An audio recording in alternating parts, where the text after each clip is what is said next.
Gratien Moussa Minzundu, membre cofondateur de la structure de jeunes introvertis pour l'intérêt de la République démocratique du Congo, regroupant en son sein plus de 300 jeunes, salue les mesures prises par le vice-premier ministre tout en rappelant au vice-premier ministre la situation désastreuse que vivent les Congolais dans la partie est de la RDC qui était au centre des manifestations de jeunes dans la capitale congolaise. Le mouvement des introvertis pour l'intérêt de la République, qui est un mouvement des jeunes réalistes, des l'enjeu de l'heure, des jeunes qui veulent hériter d'une prospérité et non d'une naïveté. Les jeunes qui sont la richesse ainsi que l'avenir du pays. Nous nous sommes donné la voie, nous nous sommes donné l'envie de pouvoir être une classe de révolutionnaires, d'apporter une révolution dans les actes, d'apporter une révolution dans le parler et dans la compréhension même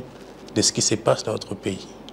Les mesures prises par le VPM, le ministre de l'Intérieur, M. Peter Kazadi, qui porte interdiction d'accès et de circulation aux mototaxis, des circulations des chégués, communément appelés, ainsi que des regroupements de plus de 6 personnes.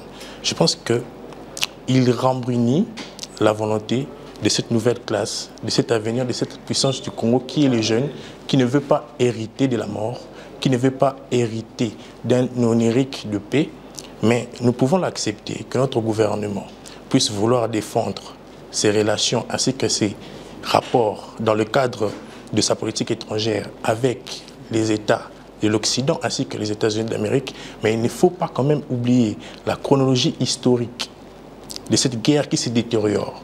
Pour ce faire, le jeune introverti, au travers son coordonnateur, s'oppose à toute forme de négociation. Le gouvernement se doit d'être responsable. Parce que, de quelle manière selon vous? Non, il doit être responsable parce que c'est lui, le tuteur légal de toute la population congolaise. Et donc, lorsqu'il y a preuve de cette implication des Occidentaux ainsi que d'une partie des Américains dans ces conflits qui nous met à risque, nous devons avoir le courage d'affronter. Regardez le propos du VPM, vice-premier ministre, le ministre de l'Intérieur, M. Peter Kazadi, qui loue les relations diplomatiques entre la RDC et les États-Unis d'Amérique comme étant, comme il l'a précisé, un pays qui est endurci dans la lutte contre l'antiterrorisme.